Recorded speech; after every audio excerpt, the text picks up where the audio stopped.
itong Bicolanong Inchik na si Philip Cua na Vice Governor ng Catanduanes at saka si Joseph Cua na Gobernador ng Catanduanes ay totoong Chinese sila, hindi sila Pilipino. Pinalusot din kagaya kay Alice Go.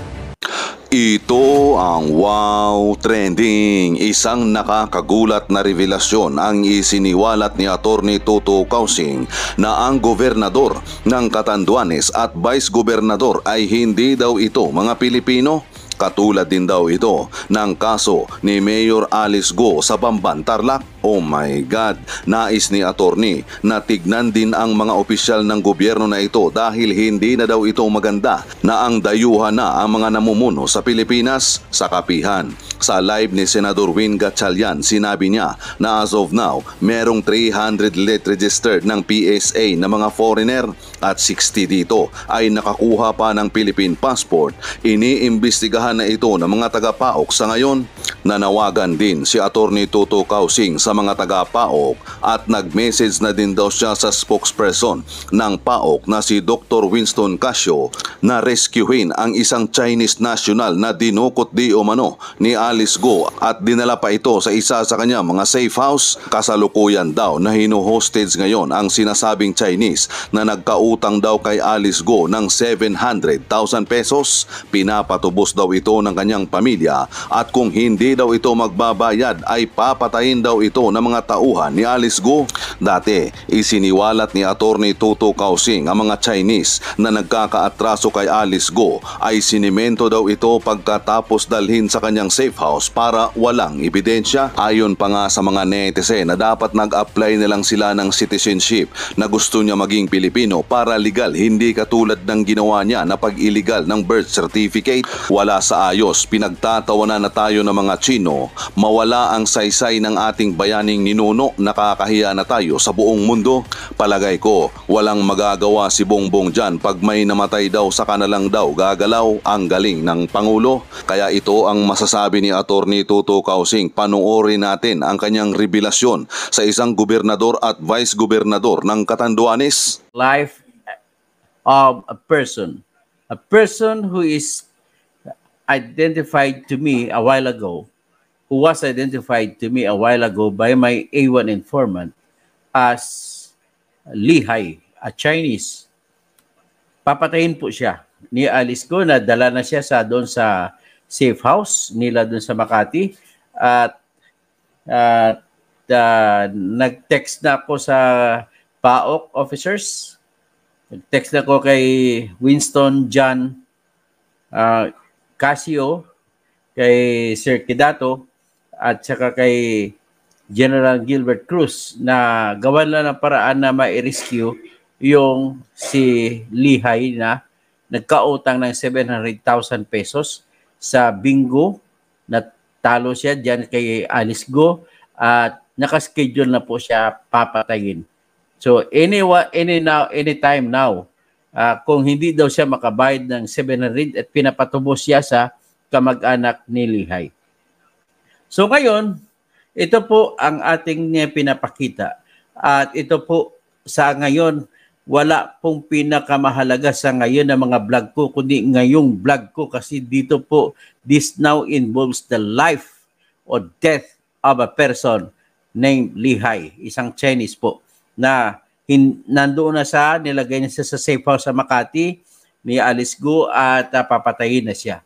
At sana makapaggagawa ng paraan na may rescue ng PAOK itong Chinese nito. So, I never expect kasi ganito lang. Ngayong gabi lang po na ipadala sa akin ang informasyon at hindi ko naman babanggitin kung sino, pero naipadala ko na rin ang informasyon na ito sa kay General Gilbert Cruz. Hoping gising sila ngayon at magawa ng paraan at alam ko na marami silang hindi dinisclose sa publiko na mga safe houses ni Alice Go. At alam ko mga safe house niya dito sa Makati. Ang isa dyan sa Burgos Street. So anyway, ito pala yung style nito ay isa patuloy pa rin kahit na sinasabi mo na na-raid. Yun po ay patuloy pa rin yung operation.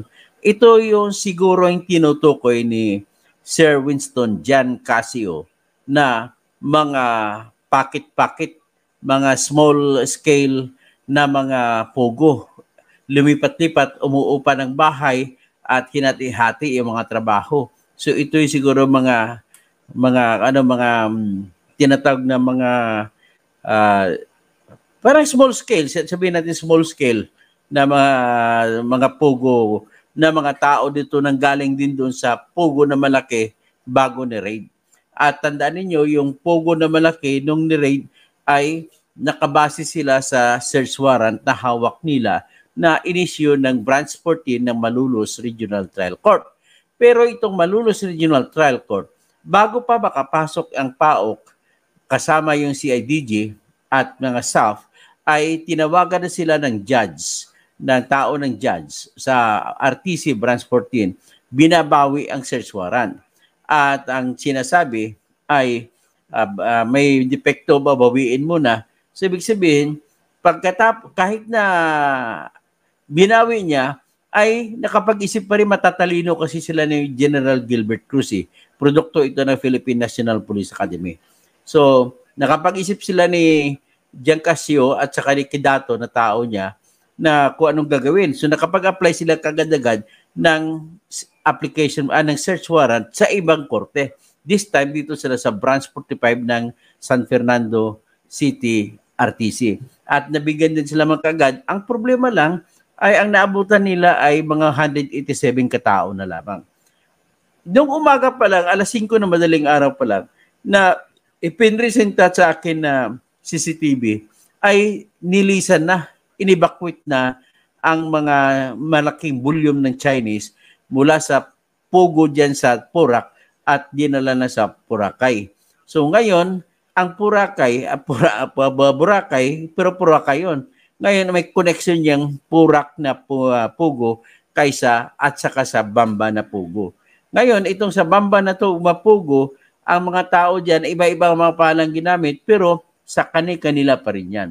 At ito may isang Chinese na hindi nakabayad ng kautang na 700,000 sa bingo ay dinala na sa Makati Safe House. At every now, ante nila kung baka mapapatayin. Kaya nagnanawagan ako na matinding panawagan sa PAOK na gawan niyo na paraan na ma-rescue yung Chinese nito. At I hope na marinig ni Alice Go itong aking live sa ngayon at alam niya na may bibisto na siya at alam niya baka mag-isip siya na hindi niya itutuloy kasi mas lalong malalala ang kaso niya kapag ginawa niya ito. So, siyempre, marinig din sana ng pamilya nitong ni Lihay ang sinasabi ko para magagawa din sila ng paraan kung paano gagawin. So anyway, nais ko lang din i-reveal sa inyo ayon sa aking A1 information na ang style na pagpapatay gumagamit ng mga Scout Rangers, ito si Alice Go. At ang ginagamit nila na baril para sa pagpatay ay yung mga paltik, yung mga walang yung mga, o di kaya hindi man paltik, original man, pero walang mga loose firearms, wala sa record ng Philippine National Police, Firearms and Explosives Office ng PNP. At ang paborito nila pong gamitin, hinahanap nila yung mga baril na nagamit na sa mga anti-drug buy-bust operation. At ipinatong at least diyan mo makikita, kaya tinatawagan ko po yung Philippine National Police, i-check nyo po yung mga baril na nakuha ninyo sa mga buy-bust operation at sigurado ako baka nawala na yan at kinuha na binigay para gamitin na naman sa ibang operation. Kagaya nito, gagamitin ito kasi kanina mga alas 12 ng tanghali ay nagbigay ng impormasyon sa akin ang aking A1 informant na nagpapahanap sila ng baril na gagamitin. Ang tawag nila laruan. Maghanap ng laruan kasi may paggagamitan. So ito ngayon pong ating nakikita sa ngayon. So sa ngayon, mga kababayan ko, ipagdasal natin na makaligtas itong Chinese na ito. Kawawa naman siya. At ang kasalanan lamang niya ay nagiging sugapa siya sa sugal at umutang siya sa junket. May junket kasi diyan sa sa Pogo. So umutang siya, natalo siya, hindi makabayad. So sa ngayon ay pinapatubos siya. So kidnapping for ransom po ang nangyari sa kanya. dinala siya, kinukulong siya muna doon sa safe house sa Makati at pinapatubos sa mga kamag-anak. Kaya mga kamag-anak, kung narinig nyo ito, ang panawagan ko, makipag-coordinate na kayo sa PAOK at para mailigtas ang inyong kamag-anak. Ganun lamang po ang aking may tutulong dito sa ngayon. At very urgent po ang aking panawagan sa ngayon. At nais ko lang pala ibabalita sa inyo na sinampahan na ako kanina ni Senator Lito Lapid ng kaso sa National Bureau of Investigation. At ang kasong sinampa sa akin ay hindi ko alam kung ano, pero malamang libel, cyber libel. Pero bakit nagtataka ako at bakit niya sinampa dyan sa kaibigan niya na hepe ng Anti-Fraud Division ay chief ng Anti-Fraud Division, magrereklamo ako laban sa iyo kasi hindi mo na jurisdiction ng cyber libel. Ngayon, kung maaari, huwag mong tanggapin ang kasong yan kasi hindi mo jurisdiction yan. Una bes, isusumbong kita sa bagong hepe ng NBI na si Judge Jaime Santiago. Sharpshooter pa naman yan. So ngayon, ang nag-anunsyo pa naman si Judge Santiago na bilang hepe ng NBI, ang kanyang number 1 na priority ay ang cyber crimes. So ibig sabihin, titingnan niya ng isang top priority itong kasong sinampa sa akin ni Lito Lapid. Dapat sa Anti-Cybercrime Division o sa Cybercrime Division ng NBI yan babagsak, hindi sa anti-fraud. Ang fraud kasi yung mga estafa, klase-klase mga fraud, pero karamihan dyan estafa. So, pwede rin papasok dyan yung illegal recruitment kasi may elemento dyan panluloko yan. Pwede rin papasok dyan yung iba pa, yung mga scamming, mga syndicate, yung mga ginagawa ni Hector Pantoliana na may kaibigan din pala ni Alice Go. Sa susunod ko na isiwalat kung paano ang kanilang relasyon. So anyway, at ang concern ko lang ngayon sa panawagan, itong may isalba sana itong Chinese na ito. So sa ngayon, ang aking masasabi bago ako alis sa nito, gusto kong bantayan ninyo, isisiwalat ko po siguro mga sa sunod na mga linggo ang kung sino ang mga senador, mga congressmen at mga pulis na kumukubra sa pogo ni Alice Go. So kasama na ang gobernador, kung sino ang gobernador na kumukubra sa pogo ni Alice Go. Okay, so sa sunod na natin yan na bibirahin. Pero sa ngayon lamang ay ang ating pag-usapan ay talagang ganito ang pangyari ito. Ngayon, dadako tayo kunti sa Purak. Dinidiin po ni Lito Lapid na hindi totoo na meron siyang lupa sa Pogo. Ang balita ko, yung aking, kung maalala nyo, ang aking sinabi sa aking vlog na may part ng lupa na ginamit sa Pogo Hub ay napunta rin yon kay Lito Lapid. At sinabi ko doon na binigay sa kanya ng kaibigan niya na negosyante na si Roberto Liwag or Pert Liwag Cruz. So ngayon, kung tinatanggi niya yan, ay binanggit ko naman ang kanyang pagtatanggi nung nakasunod na mga vlogging ko kasi nagpa-interview siya, napanood ko yung interview niya at sinabi niya na hindi totoo na meron siyang lupa doon sa Pogo Hub dyan sa Purak, Pampanga. At sinabi niya rin at nagsampa siya ng resolution sa Senate para imbestigahan at mapatunayan kung sino ang mga may hatag diyan sa likod ng kung sino ang mga tao sa likod sa Pugo sa Purak, Pampanga. So nais ko lang din bagitin, kahit ganun pa man ang mangyari, konektado po si Alice Go dyan.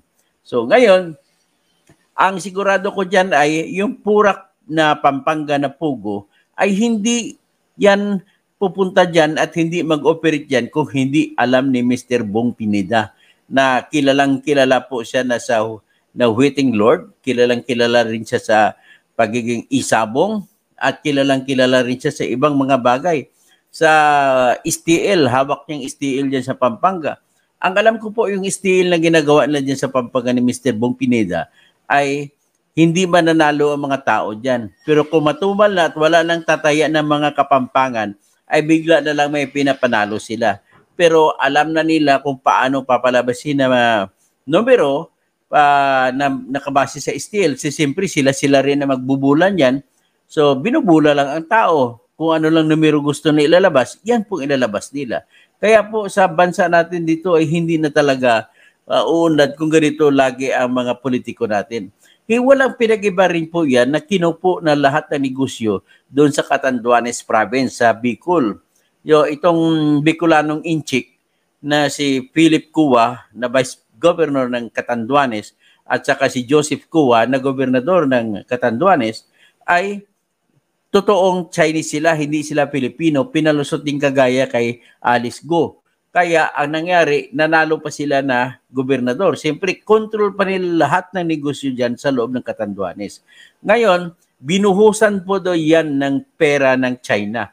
Alam mo naman ng China, sa base sa mga istorya na narinig ko sa isang vlogger na sa Singapore, taga Singapore, sinasabi niya na yung spy game nitong mga Chinese ay matindi pa kaysa Mossad na spy. Sa Mossad kasi ang ginagawa nila, nagbabudget ng pera yung Israel para pang-budget sa mga spy na makukuha nila mula sa kalaban. So, ibig sabihin, ganun po ang sistema. Kaya malalim po ang spy network ng Israel. Ganun din ang ginagawa ng China, kukuha. Kaya nga si Digong Duterte pa kanilang spy number 1 . So, ibig sabihin, hindi rin sila nagre-rely doon. Nagtanim din sila ng kanilang spy, kagaya kay Alice Go. Marami pang iba. At lumalabas sa investigasyon ng House of Representatives na kagaya kay Willie Ong na nahuli sa droga, siya ay nagiging Filipino citizen at bumili pa siya ng mga lupa. Pero nang tiningnan ang basihan at bigyan pa siyang Philippine passport at ang binasihan ng pag-issue ng Philippine passport ay yung certification na nilabas ng Philippine Statistics Authority na nagsasabi siya ay late registered Filipino. Pero ang katotohanan ay hindi po siya Filipino. So, ibig sabihin, marami po, pwede mo sabihin na 1 milyon na mga Chinese dito sa Pilipinas ay nagpanggap na mga Pilipino para makabili lamang ng lupang sa Pilipinas. Kasi po sa China, hindi ka makabili ng lupa. Ang pwede mo lang gagawin, kahit anong yaman mo sa China, ay uupahan mo ng 50 years ang lupa sa China. Pwede mo patayuan ng building, pero malamang ang building pinatayo mo, ibibigay mo na sa China, sa Chinese government yun. Ganun mangyari. Kaya ito, kinikwento ko ito, at babalik ako doon sa napaka-urgent na panawagan. I-rescue po, PAOK, nakikiusap po ako sa inyo, i-rescue nyo po yung Chinese na si Li Hai. Kasi papatayin na siya. Ganun, sa Makati na po siya ngayon. Siya po ay natalo sa bingo at umutang siya sa junket ng Pugo at 700,000 po at pinapatubos siya sa kamag-anak. Kung hindi siya makabayad, sigurado po siya papatayin sa ngayon at sisimentuhin para wala na pong trace at hindi na malalaman kung saan siya. So, ganun po ang aking masasabi sa ngayon.